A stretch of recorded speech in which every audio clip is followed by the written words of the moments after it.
welkom vanoggend by die erediens. Mag dit regtig wees dat ons die teenwoordigheid van die Here op 'n baie spesiale manier sal beleef. Hoekom is jy hier?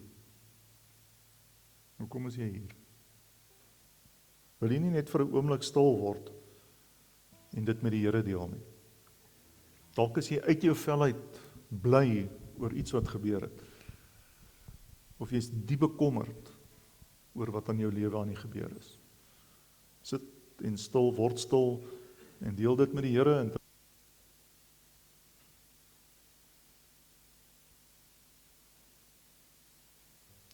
gemeente, ek groet julle vanoggend in die naam van Jesus Christus, die koning van die konings, ons verlosser en ons God. Kom ons bid saam. Here, as ons na hierdie woorde luister, dan is dit die belydenis van ons hart. Dan wil ons ook vanoggend vra, wie het ons buiten U? En dan onsself daaraan herinner met halleluja. U is ons God wat al die eer verdien. Help ons, Here, dat ons dit oral rondom ons sal raak sien. Dat ons dit in ons hier wees sal beleef. En dat ons, wanneer ons huis toe gaan, dit sal gaan verkondig. Wees nou saam met ons as ons uit U woord lees en saam daaroor nadink. En kom deur U Gees en maak hierdie woorde wat oud is, maak dit van toepassing op ons. Help ons om elkeen in ons eie unieke situasie hierdie boodskap vir onsself toe te eien. Bind dit aan ons harte vas, Here, sodat ons dit kan ervaar, kan beleef en self kan verkondig. Dit bid ek in Jesus Christus se naam. Amen. Ons maak ons Bybels vanoggend oop by Jesaja 61. Jesaja 61, ek gaan uit die 2020 vertaling vir ons lees. Hier in hierdie Bybel wat ek hier voor my het, bladsy 786. Ons tema, hoop vir die geloofsfamilie van gebrokenheid tot genesing. Dis vandag die afskop van 'n nuwe reeks. Volgende week nog 'n stapie verder en dan sluit ons die reeks af op 9 Augustus. Die eerste deel van die reeks, hoop vir die geloofsfamilie van gebrokenheid tot genesing. Kom ons lees Jesaja 61. Die Gees van my Heer, die Here is op my, omdat die Here my gesalf het. Hy het my gestuur om 'n goeie boodskap te bring aan magteloses, om die met gebroke harte se wonde te verbind, om die wat weggevoer is se vrylating aan te kondig en bevryding vir die wat geboei is, om die genadejaar van die Here aan te kondig, om God se dak van wraak aan almal wat rou te troos, om te voorsien vir hulle wat oor Sion rou, om vir hulle tulbande te gee in plaas van stof, vreugdeolie in plaas van rou, klere vir lofprysing in plaas van 'n verslae gees. Hulle sal genoem word terebinte van geregtigheid, geplan deur die Here om hom te verheerlik. Hulle sal die oeroue pynhope herbou, die verwoeste plekke van vroeër weer oprig. Dorpe wat in pyn lê, wat geslagte lank verwoes is, sal hulle nuut maak. Vreemdes sal in julle diens wees en julle kleinvee laat wei. Buitelanders sal julle plaaswerkers en julle wynbouers wees. Maar julle, priesters van die Here, sal julle genoem word. As dienaars van ons God sal daar na julle verwys word.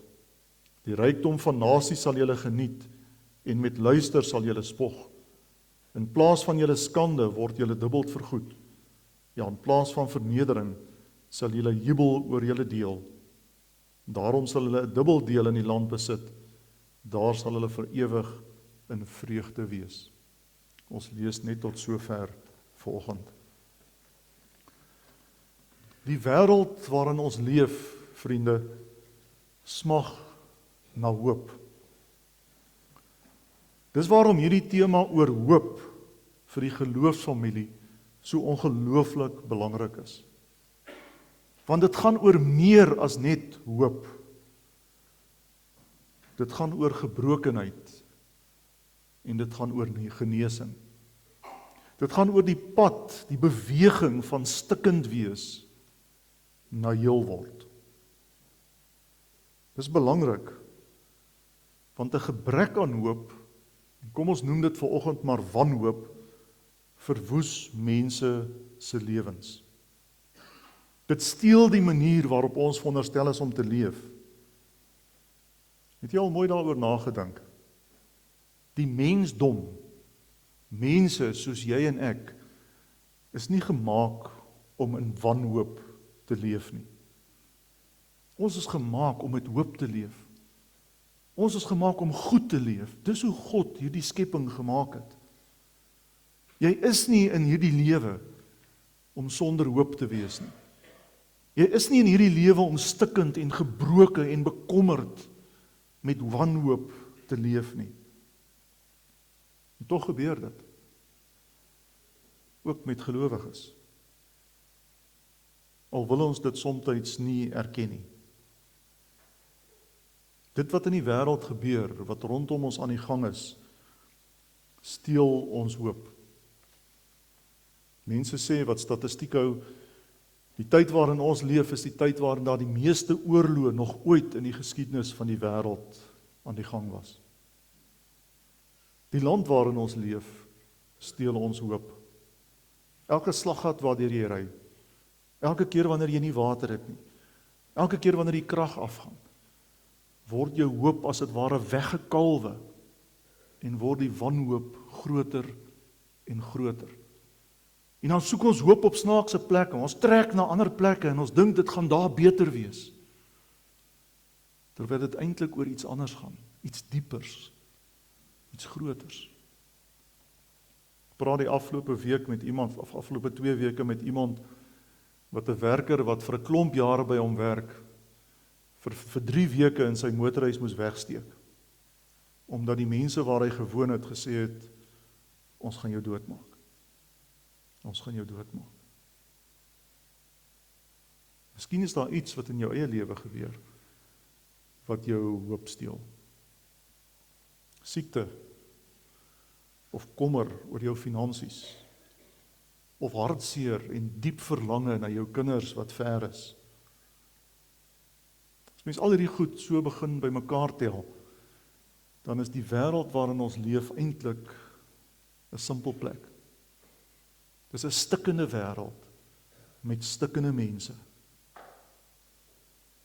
En tog weet jy vanoggend, want ons het dit al baie vir mekaar gesê, dat jy en ek die roeping het om hier waar ons is, anders te wees. Anders te dink, anders te praat, anders te doen. Ons is geroep om hierdie plek beter te maak. Ons is geroep om genesing te bring vir die seer. Ons is geroep om dit wat stikkend is reg te maak. Ons is geroep om ten spyte van alles wat hier gebeur, en dalk met jouself ook, draers van hoop te wees. Die vraag is, hoe doen 'n mens dit? Hoe doen 'n mens dit as jy anders voel? Jy weet dit alles, maar wat maak ons as ons anders voel oor dit wat rondom ons gebeur? Weet jy, dit begin by jouself. Dis 'n keuse wat jy en ek het. Ons moet kies om te skuif van verwonding na genesing. Ons moet toelaat dat die Here deur sy Gees kom hoop skep in ons lewens, sodat ons met hoop kan leef, sodat dit nie net ons eie wonde kan herstel nie, maar sodat ons kan uitgaan en in die wêreld daar buite 'n verskil kan maak.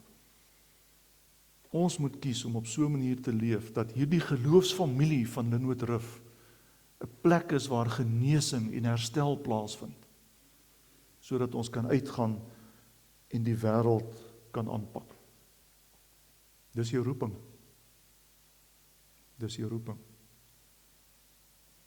En jy mag dalk vanoggend hier sit en sê, nee asseblief, net nie ek nie. Dan het ek veel verrassing. Dis juis jy. Jy in jou omstandighede. Jy met die goed waarmee jy worstel. Jy wat moedeloos en stikkend en moeg is. Jy wat kwaad is. Dis vir jou wat die Here wil uitstuur en sê, gaan maak 'n verskil. Waar kom ek daaraan? Wel, dis wat in hierdie teks staan, nie waar nie. Die teks wat ons gelees het, help ons om dit baie mooi te begryp. Jesaja 61 is deel van die sogenaamde derde boek van Jesaja, Trito Jesaja. En is gerig aan die volk wat teruggekeer het en aan die terugkeer was uit ballingskap, nadat Kores in 358 voor Christus sy edik uitgevaardig het, wat hulle in staat gestel het om terug te keer uit ballingskap. Fantasties, dit wat die Here beloof het waar geword. Ons kan ons goed pak en ons kan terug gaan Jerusalem toe. God is getrou, hy het sy beloftes gehou. Terug Jerusalem toe. Dit kom nie beter as dit nie. En dan, wat 'n ontnugtering. Wat 'n ontnugtering. Die droom word 'n nagmerrie. Die volk, lees ons, is moedeloos en moeg en uitgeput. Al die hoop wat hulle gehad het met hulle terugkeer Jerusalem toe, is deur die slegte omstandighede wat daarop hulle gewag het, doodeenvoudig gesteel. 'n Mens kom dit agter wanneer jy mooi deur hierdie teks lees. Die beelde wat die profeet gebruik, is die mense met wie hy praat. Hy praat van mense in nood, mense wat moedeloos is, en hy praat van gevangenes. Dis nie 'n happy groepie mense nie. Dis ouens wat swaar kry, en wat waarskynlik wonder, wat maak ons hier? Maar hy gaan ook verder. Hy vertel vir ons iets van die lot wat hulle getref het. Hy sê sy boodskap sal genade bring in plaas van straf. Troos vir die wat treur. Eer in plaas van smart. Vreugde in plaas van droefheid. Blydskap in plaas van hartseer. Hoor julle die woorde? Straf, treur, smart, droefheid, hartseer. Dis hoe dit met hulle was, wat uit Babel uit teruggekeer het. Maar dan gaan hy verder. Die gevolg van sy boodskap, die gevolg van die redding word in vers 3 tot 7 vir ons beskryf. Wanneer hy sê, hierdie volk sal wees soos bome wat deur die Here geplant is. Pynhope sal herbou word. Buitelanders sal in hulle diens wees. Hulle sal priesters van die Here genoem word. En almal het in daai tyd geweet dat priesters die mense was wat versoening gebring het, wat genesing gebring het, wat heling en herstel gebring het. In plaas van vernedering sou daar eer wees, in plaas van minagting, lof. Hoor jy die verandering wat kom na die optrede van hierdie profeet? Skielik praat hy van hoop en herstel en genesing. Die slegte goed is weg en daar iets positiefs in die plek daarvan gekom. Die vraag is natuurlik, hoe sou hy dit regkry? Wat sou hy moes doen om die volk te help, om hierdie skuif te maak van stikkend wees en moedeloos wees en wanhoop, na herstel en genesing en heling en hoop? Die antwoord vind ons in vers 1 wat ons saam gelees het. Die Gees van die Here my God het oor my gekom. Die Gees van die Here my God het oor my gekom. En ons moet dit vanoggend mooi hoor. Hy doen nie wat hy doen uit eie krag nie. Hy skryf nie wat hy skryf uit eie krag nie. Hy bely dit, hy getuig van die feit dat dit die Gees van God is wat dit doen. Hy aanvaar nie sy roeping uit eie krag nie. Hy getuig dat dit God is wat in hom werk en deur hom werk. Nou mag jy vanoggend hier sit en jy sê, Johan, dis nou alles baie goed en mooi. Dis die Ou Testament, dis Jesaja, dis 'n spesiale profeet van die Here gewees. Nou is dit anders. Ons tyd is anders. My situasie is anders. En dan wil ek jou uitnooi om 'n bietjie nader aan ons eie lyf te kom.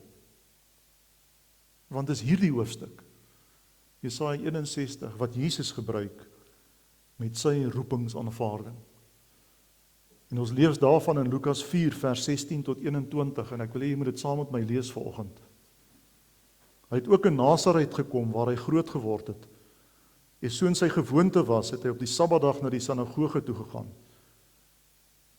Toe hy opstaan om uit die skrif voor te lees, is die boek van die profeet Jesaja vir hom aangegee. En hy het dit oopgemaak en die plek gekry waar geskrywe staan. En luister mooi, die Gees van die Here is op my, omdat hy my gesalf het om die evangelie aan die armes te verkondig.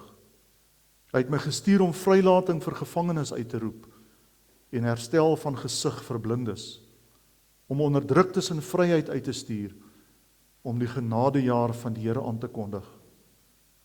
Nadat hy die boek toegemaak het, en dit aan die amptenaar teruggegee het, het hy gaan sit. Die oë van almal in die sinagoge was op hom. Toe begin hy hulle toespreek. Vandag is hierdie skrifwoord, wat julle nou net gehoor het, vervul. Jesus gebruik Jesaja 61, om te sê, dis ek. Dis op my van toepassing. Dis wie ek is. Dis wat ek hier kom doen het. Om genesing te bring. Om redding te bring. Om herstel te bring. Om hoop te bring. En toe Jesus weggaan, toe breek die tyd van die Gees aan, nie waar nie. Dit was Jesus beloof het in Handelinge 1 vers 8. Julle sal krag ontvang, en hoor mooi, die profeet praat van krag, Jesus praat van krag, en dan beloof hy krag in Handelinge 1, aan wie? Aan almal wat agterbly.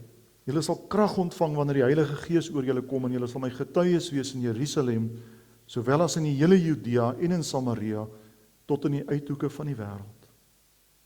'n Nuwe tyd breek aan, toe Jesus weggaan. Die tyd van die kerk, ons tyd, jou tyd en my tyd. Die tyd waarin gewone mense, soos jy en ek, deur die krag van die Gees, begin doen wat die profeet van Jesaja 61 vertel. En Jesus self gedoen het. Wat meer is, jy het dit mos gehoor, hulle het dit nie uit hulle eie krag gedoen nie. Nie eers Jesus het dit uit sy eie krag gedoen nie. Hy het dit gedoen omdat die Gees van God oor hom was. En dis die krag wat jy en ek ontvang. Die krag van God wat gelowiges in staat stel om ten spyte van hulle omstandighede die boodskap van goeie nuus, die evangelie in hierdie wêreld te verkondig. Die Gees van God wat mense so bekragtig dat hulle ten spyte van hulle omstandighede so verander word dat hulle ander mense help om heel te word en om hoop te kry. Die Gees van God wat gelowiges so bekragtig dat mense soos jy en ek genesing bring, gesond maak waar dit seer is, moed inpraat, drukkies uitdeel wat kommer laat verdwyn. En dit was nie 'n leë belofte nie. Jy weet dit mos. Dit het regtig gebeur. Dit het op Pinkstersondag gebeur toe die Heilige Gees uitgestort is en hulle krag ontvang het. En as jy vir 'n voorbeeld soek, gaan lees Handelinge 2, waar Petrus, visserman Petrus, opstaan en voor 'n groot klomp mense die preek van alle tye preek. En ons lees hoe 3000 mense tot bekering kom. 'n Gewone visserman. Geen teologiese opleiding nie. Geen graad nie. Geen skoolopleiding nie. 'n Plain doodgewone visserman. Maar wanneer die krag van die Gees in hom begin werk, word mense se lewens verander. Kom daar 'n skuif van wanhoop na hoop, van verlore wees na redding. En wanneer Petrus aan die einde van sy lewe kom, dan lei die legende dat hy in 62 na Christus gevra het om onderste bo gekruisig te word, omdat hy nie op dieselfde manier wou sterf as wat Jesus gesterf het nie. Vriende, as mens deur die bladsye van die geskiedenis van die kerk blaai, dan is daar miljoene en miljoene gewone mense wat onder leiding van die Heilige Gees die onmoontlike reg gekry het.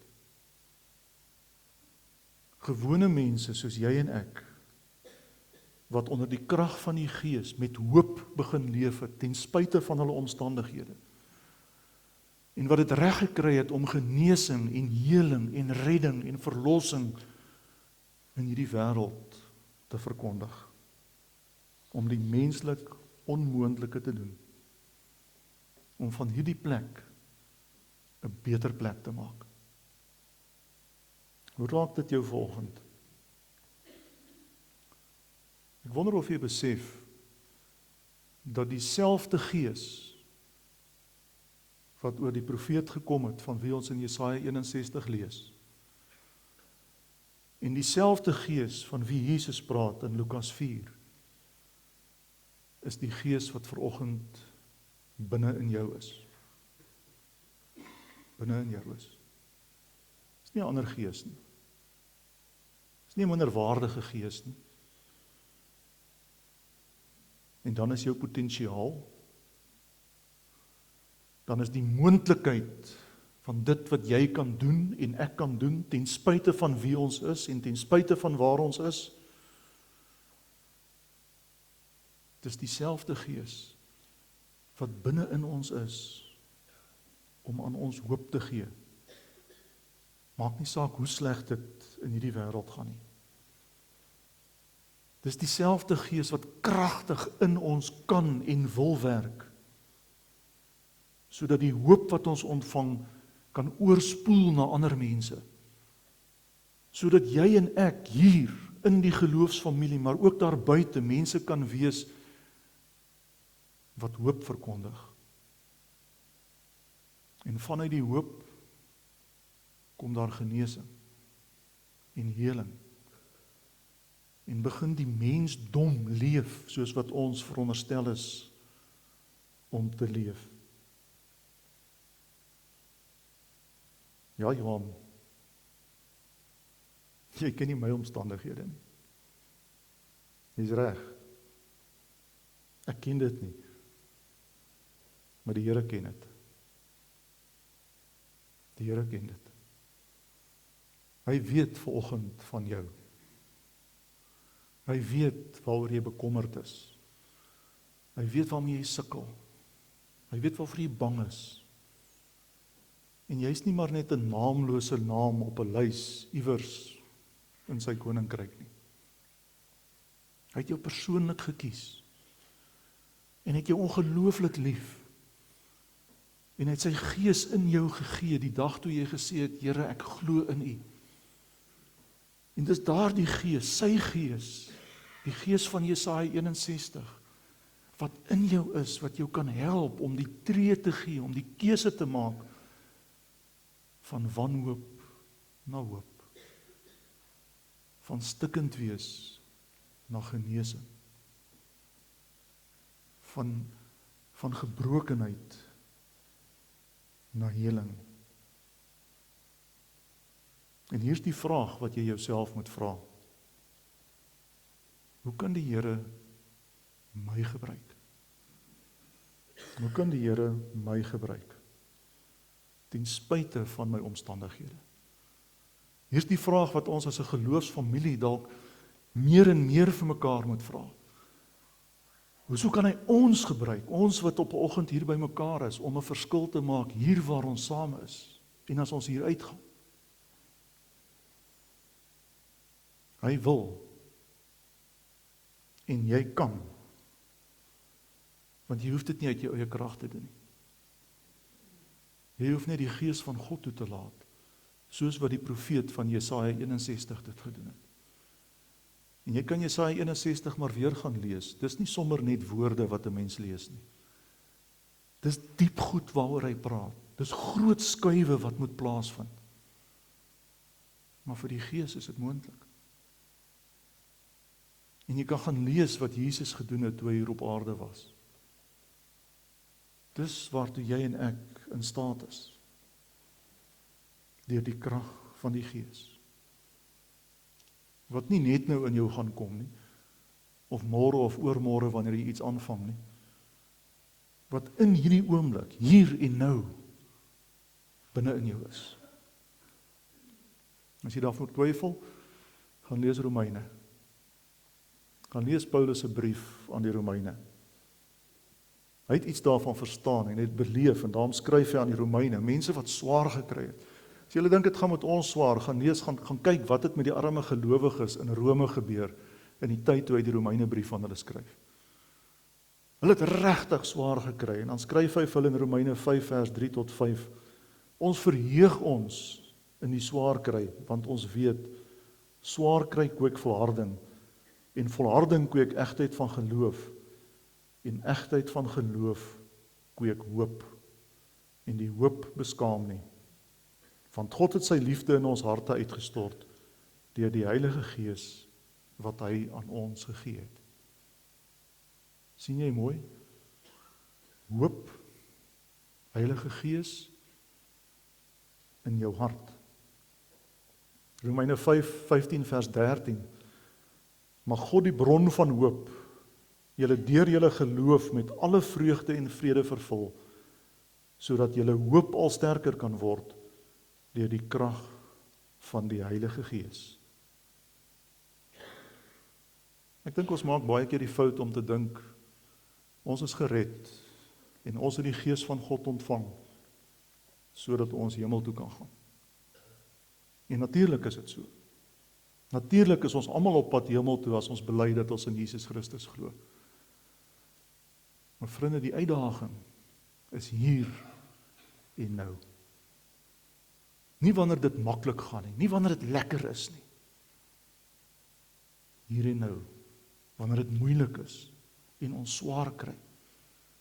Dis dan wanneer hoop effek begin neem.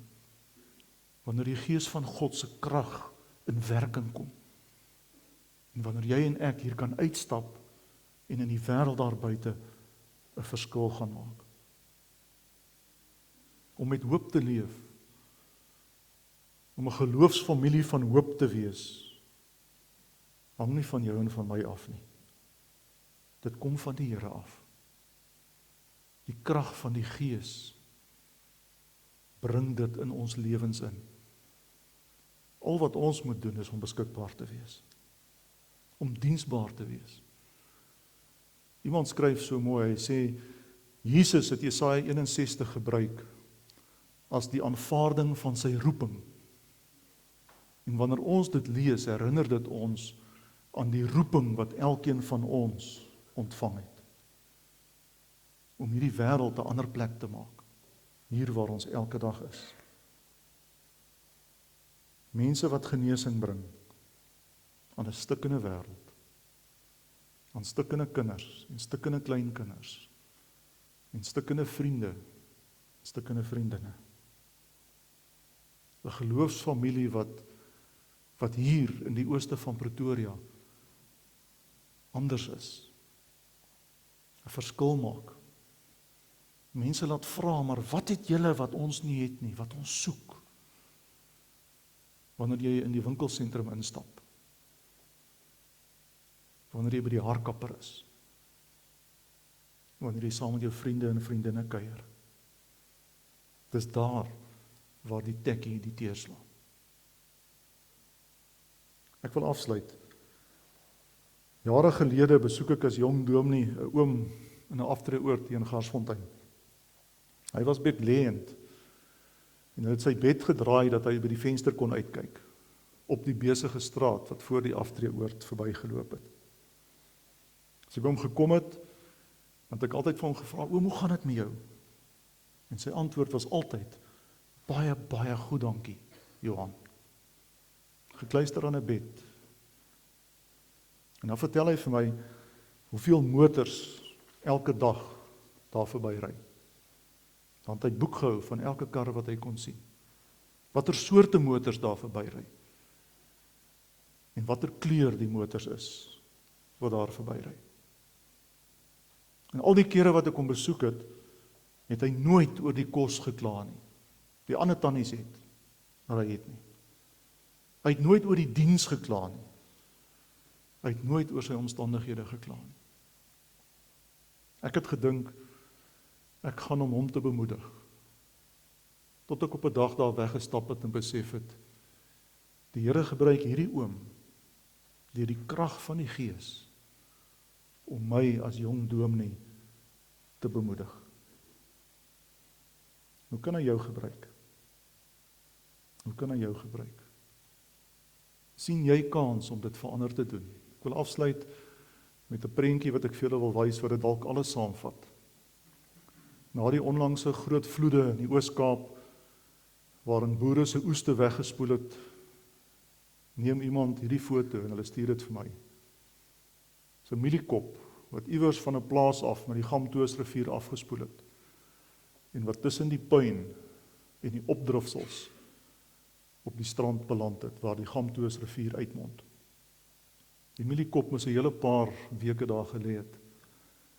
Maar as jy mooi kyk, sal jy sien hoe hierdie mieliekop begin lewe kry en weer begin groei daar tussen die opdrifsels, tussen die sleg, tussen alles wat verkeerd is. Miskien is dit simbolies van hoe jy en ek moet leef in hierdie tyd. Mense wat deur die krag van die Gees met hoop leef, sodat ons genesing kan bring aan almal rondom ons. Daar's geleentheid vir stil gebed.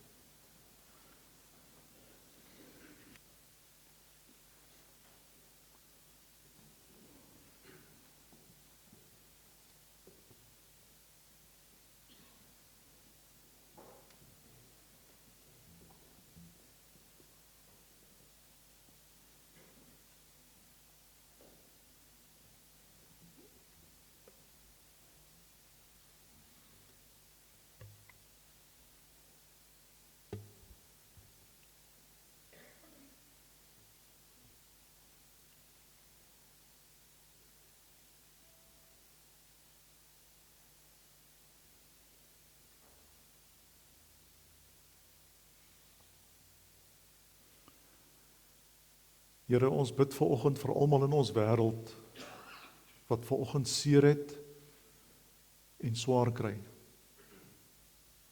Miljoene mense in hierdie wêreld wat nie die voorreg het soos wat ons het nie. Wat nie weet waar hulle vanaand gaan kos kry nie. Wat dalk nie eers weet waar hulle gaan slaap nie. Wat angstig opkyk na bomme en hommeltuie en missiele wat op hulle neerreën. Wat wegkruip as daar ontploffings is. Ons bid vir die mense van Europa wat gebuk gaan onder geweldige groot brande.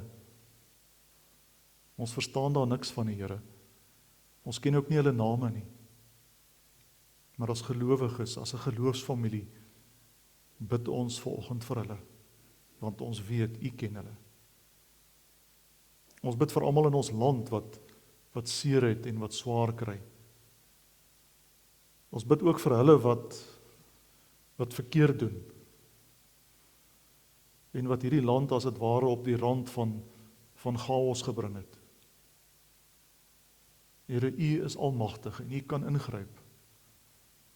En daarom bid ons dat U dit sal doen. Maar wanneer ons dit van U vra, dan kom ons na U toe en ons verklaar onsself bereidwillig om in die klein deeltjie van die wêreld waarin ons elke dag is, onder leiding van U Gees, met hoop te leef. Daarom bid ons, o Gees van God, dat U elkeen van ons sal bekragtig. U is in ons. Maak ons gewillig om onder U leiding te leef, om onder U leiding te dink, wanneer ons voor die TV sit, of wanneer ons die nuus lees, om onder U leiding te praat, wanneer ons met mekaar praat oor wat hier aan die gang is. om onder U leiding te doen, wanneer ons in die straat afry, of in die winkel ingaan. Maak ons sensitief vir mekaar. Help ons om in mekaar se oë te kyk en seer en kommer raak te sien, sodat ons mekaar kan help en mekaar kan aanmoedig. Sodat hierdie plek waar ons is, 'n plek kan wees waar ons hoop bou, waar ons in hoop versterk word, sodat ons kan uitgaan in hierdie woeste wêreld in. O Gees van God, kom doen dit in elkeen van ons lewens. Bid vir die week wat voorlê, hou elkeen van ons in die holte van U hand en seën en beskerm ons. Dit bid ek in die naam van Jesus Christus. Amen. Ontvang nou die seën van die Here en gaan leef in hierdie week in sy vrede. Die Here gaan voor jou wees om die pad vir jou gelyk te maak. Die Here gaan agter jou wees om die aanvalle van die bose af te weer. Die Here gaan langs jou wees om jou in sy arms toe te vou. Die Here gaan onder jou wees om jou op te tel as jy val. Die Here gaan bokant jou wees om jou te seën. Die Here gaan deur sy Gees binne in jou wees om jou te lei, te inspireer en om jou te help om met hoop te leef. Die Here seën jou. Amen.